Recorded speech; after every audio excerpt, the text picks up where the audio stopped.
Hi guys, so now we're going to take a look at our acquired immunity. So this is a little different. It has different characteristics than our innate immunity, and so we're going to look at that. All right. So one of the big things with our acquired immunity is it's specific. And what that means is it's specific to a certain organism, virus. We'll just stick with our coronavirus now, our example. Okay. So it's acquired and it reacts with our coronavirus. It doesn't necessarily, the same antibody that reacts with our coronavirus will not react with our chickenpox virus. Okay. I know it looks like a turkey. It's close to Thanksgiving. Sorry. Y'all know I can't draw. The acquired immune system, it's large in its scope. It encompasses all sorts of things, and we're going to see that. So it's large. It has the ability to discriminate between self and non-self. That's very important. But we're going to also talk about in another PowerPoint about autoimmunity problems. So we do get to the point where sometimes this doesn't work, okay? The self and the body does attack itself. And we've already talked about that when we talked about type 1 diabetes. Okay? That's an autoimmune disorder where the body has attacked those cells of the pancreas, and we no longer can produce insulin then. Another one of the big things with our acquired immune system, it has a memory. And what that means, which we've already talked about a couple times, discussed, when we first encounter that chicken pox, okay, we get sick, we get the chicken pox. But the second time that we contact it, okay, we don't get the chicken pox again. Not usually. Okay, there are instances where some people can get a mild form of it the second time around and so forth. But for the most part, we only get it once. Wow, excuse me. So let's look at some cells of the acquired immune system. And these are going to be visually similar, okay, but on a much more molecular level, they're different. So the lymphocyte. Okay? So we have our lymphocyte. We have a really good picture of our lymphocyte here. It's got a lot of characteristics that you need to know with the lymphocyte. Lymphocytes are typically about the size of a red blood cell, which you see right there. A lot of nucleus in it. Okay.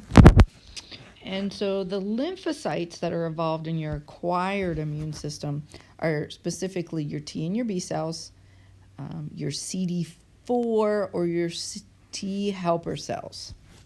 Okay. We talked the last time about the CD8, okay, and those cytotoxic, but those are your innate system. Okay.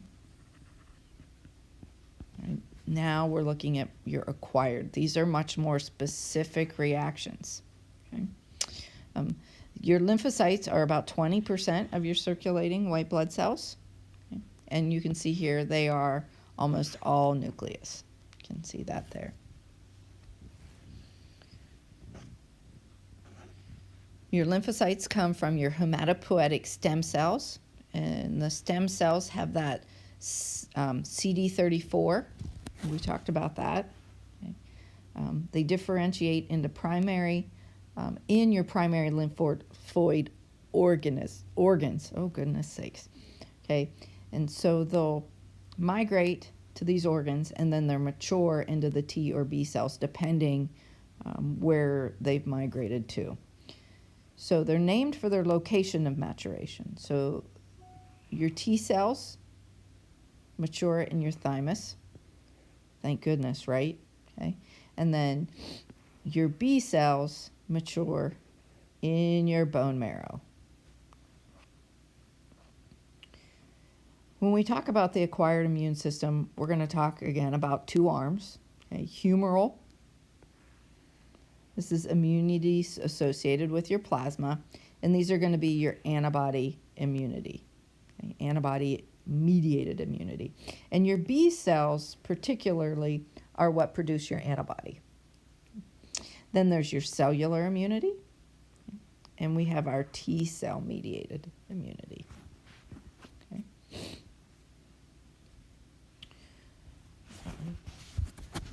So your recognize antigen through a specific molecule on their surface, and this molecule is immunoglobulin or antibody. Another one of those things, we have multiple names for it, okay? Immunoglobulin or antibody, and you're going to see that as AB. Okay? And then on your T cells, it's called a T cell receptor. Okay?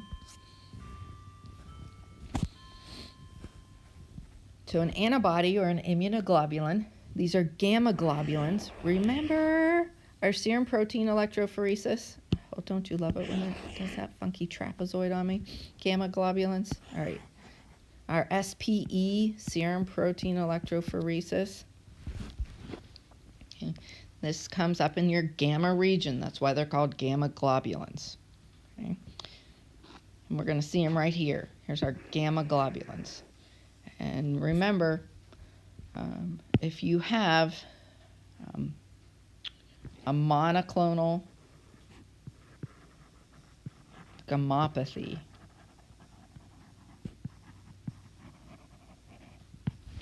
we'll also hear that called multiple myeloma. That's when you have that peak here.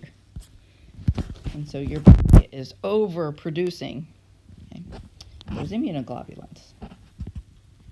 So when we talk about our antibodies, it's important to know, and we're going to go over these in a lot more detail in another one of our sessions. We have 5 types of antibodies here. So G, M, A, E, and D. And they all have different functions. Okay, so they have different functions. And again, we're going to talk about that a little bit later. Here's a picture, a drawing of what an antibody really does look like. You know, we've discussed this before. Things are slightly different. So we have here's our antigen, okay, our heavy chain right here, and this area right in here, okay, we call this the variable portion. You see that right there. And this is what's specific for each antigen. Okay, it's different.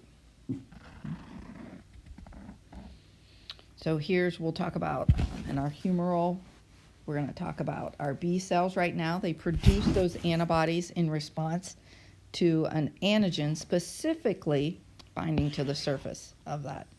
So your B cell, we're going to draw it like this. Okay, when it's activated, so when it knows there's an infection, so this B cell, and this is where the memory comes in. So let's talk about our chicken pox. Okay, we talked about our chicken pox. We were exposed when we were younger.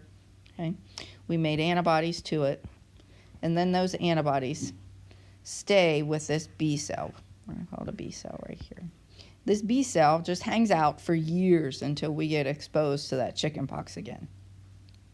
When that chicken pox comes along again, okay, and our body detects it, oh, we've been invaded by this chicken pox, it sends this message to this B cell, this one in particular, because this is the one that's specific to that chicken pox.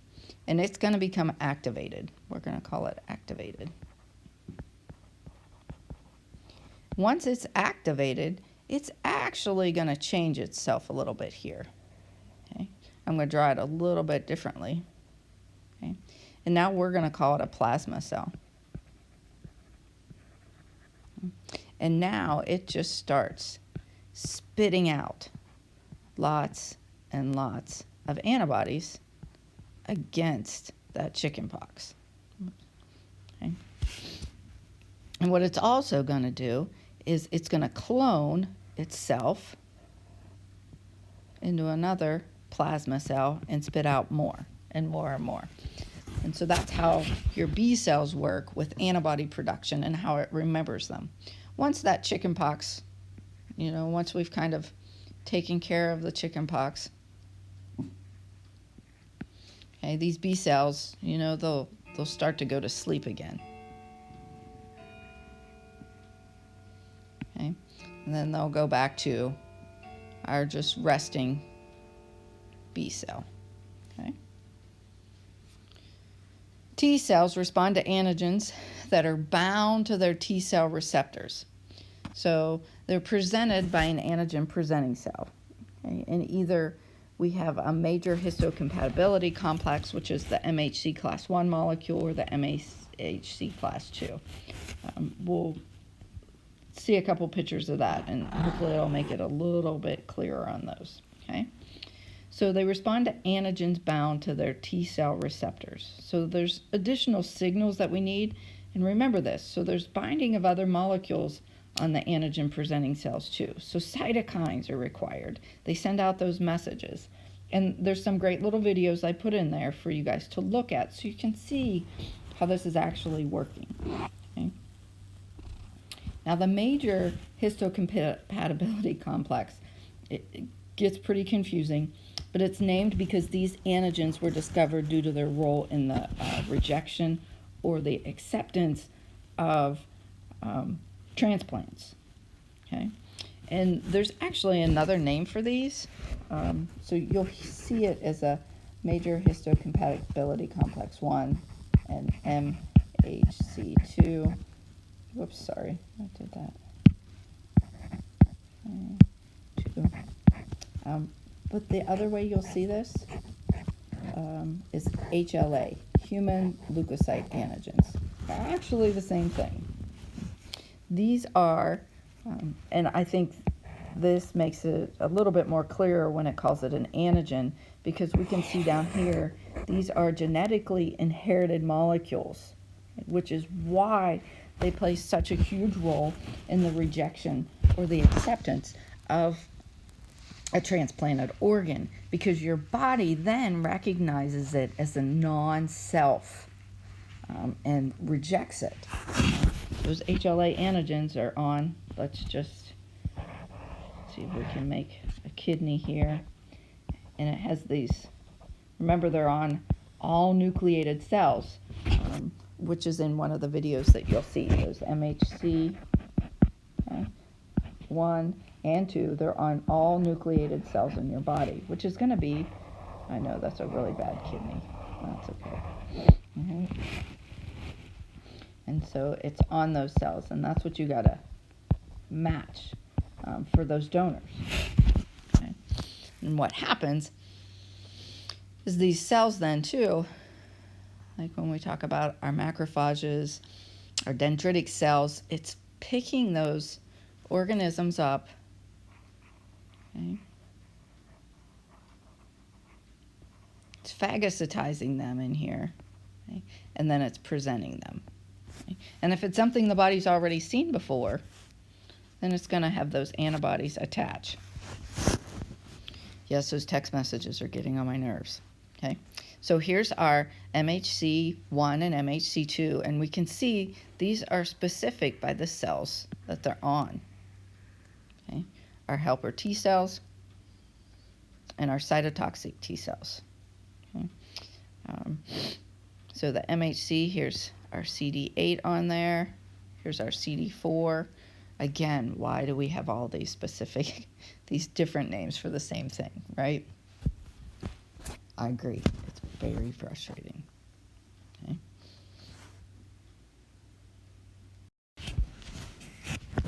Okay, here it gives us a nice little picture we can look at in comparison of the two. So over here, we're going to have our cytotoxic T cells. Okay. So what happens is the cytotoxic T cells, they recognize, okay,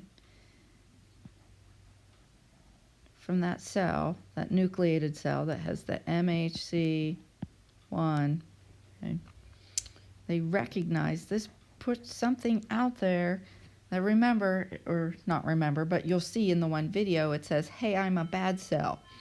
You want to kill me is what it says. And so it's going to put either a piece of the virus out there, possibly if it's a tumor cell, it has an altered signal on there. And this cytotoxic T cell comes in contact with it, knows, okay, it finds right there with it, knows that it's bad, okay, it doesn't belong. And that's where it induces those porphyrins and so forth, and it causes that cell death, that lysis. And in this one, they call it apoptosis. Okay. And this is actually just a programmed cell death, is what apoptosis means. Okay. And that's how the cytotoxic T cell works. It's not specific, okay? It just notices that it's different. It's not me, okay? Where on the other side, this one is going to be specific. And these T helper and so forth, it's amazing how these little cells, depending on what they're presented with, they can change into whatever our body necessarily needs them to be at that moment. And you can see in here that they get activated different ways, okay? So in this instance, this is where we have the antibodies that are on. This one depicts it. It has antibodies on the outside of the cell. And here's our extracellular antigens that actually come in contact with it, okay? It attaches it. It's terrible. It's a bad thing. It's foreign, okay? We start sending out signals. Again, we get macrophages coming in, eating them up, more antibodies coming in. We have more down here picking them up while they're even in the circulation, okay? Because our plasma cell, see our little plasma cell here, has been activated, and it starts spitting out more of these antibodies, starts producing more, and they bind to those antigens. And those antigens get removed when attached to these antibodies by several different ways. It can go to your spleen and get picked up and removed. It's going to get removed by, remember, our macrophages, okay, our garbage collectors that I call them, because this coating of these antibodies, okay, it causes that opsonization, okay, activates complement. If our complement gets activated, it causes the lysis of the cells. So there's a lot of different ways that works to destroy it, okay. So cellular, here's our T cells again. We have our helper T cells, okay. The products are cytokines that can upregulate that response. So there's our cells, and they actually have the antibodies for foreign substances on the outside. When it picks up one of those, it starts sending out those signals, those cytokines. Okay. The cytotoxic, okay, this is a cellular level, but this guy's actually part of our innate. Okay. Here's our regulatory T cells. Okay. The product is cytokines. So once we start the immune response, remember our body always has that balance. So this is the way to actually slow it down. Okay. And so here's our T cells. When we talk about our CDs, or differentiation between the two of them, our helper cells are CD4, and our cytotoxic cells are CD8. Okay. And Schuster's saying hi if you can hear him in the background. Okay. Here's our lymphatic organs that we're going to talk about. I keep wanting to say organisms. I still have micro on my mind. Okay. Our bone marrow and our thymus. Okay. So the B cells and natural killer cells are produced in the bone marrow. Okay. T cells are from your thymus. You don't hear a whole lot about natural killer cells. Okay. You'll hear just a small amount, but and they're usually natural killer cells in relation to the cytotoxic. Okay. We don't differentiate between them too much. And remember, when you look at a slide under a microscope, you can't tell the difference between these cells. You have to do flow cytometry. Here's some more lymphoid organs. Okay. How do they work? What do they do? So the lymphocytes meet trapped antigens and antigen-presenting cells. Okay. They proliferate if it's their antigen. Okay, what in the world does that mean? So what it means is it goes along with the picture I showed you before with the chicken pox. So if we have these T lymphocytes here, okay, and either they came in direct contact with this virus, will be this triangle virus, either the antigen presenting cell, our dendritic cell, okay, brought it to these lymphocytes to show it, okay, say, hey, look what I found, or they just happen to bump into it. So this one right here, it has the antibody on it, and note these antibodies face the other direction, okay, and this one fits that one. This one has an antibody that's actually specific to something else. So this will bounce off of here, it doesn't fit, but when it finds this one, it fits right in there, okay? It's specific for this one. So when that happens and it fits in there, oh, sorry, that was supposed to be a triangle. This guy now will come over here and he'll start, remember I said they clone themselves. He'll just start reproducing. And this is where the deregulation comes in too, okay? We don't want this to go crazy because then you have a leukemic process. Okay. So antigens are also brought to the lymph nodes by phagocytic cells. Okay. And then the lymphocytes circulate through the lymphatic vessels to secondary lymphatics. So remember that one picture that I showed you where we had the body, which I'm not going to try to draw real good. But you had your lymph nodes in specific areas, okay? And then you had the lymphatic system that just was everywhere, okay? And that's how that get to different places where they need to be. Okay? So after meeting their antigen, isn't that funny? They meet in those lymphoid organs. The B or T cell, that proliferation occurs. So your B cells are going to make antibody, and the T cells making cytotoxic or helper response. Okay. Yes, they have that avidity, so that's specificity, okay, to that antigen. So some of these organs include your lymph nodes, your spleen. We found that our tonsils are actually fairly important, and they participate in this. Here's mucosal associated lymphoid tissue. Don't you like that? MALT. Skin associated lymphoid tissue. You might see these terms, but we don't talk about them a whole lot. Okay. Lymph nodes. Okay, this is located where those lymphatic vessels meet, and they do increase in size, okay, when something's going on and those lymphocytes are going through that proliferation process. So that's where your swollen lymph nodes come in. And we usually know there's some sort of infectious process, usually a viral infection, okay, because viruses are associated with lymphocytes. Okay. Your spleen. We've already talked about your spleen before, how it removes your old red blood cells. Okay?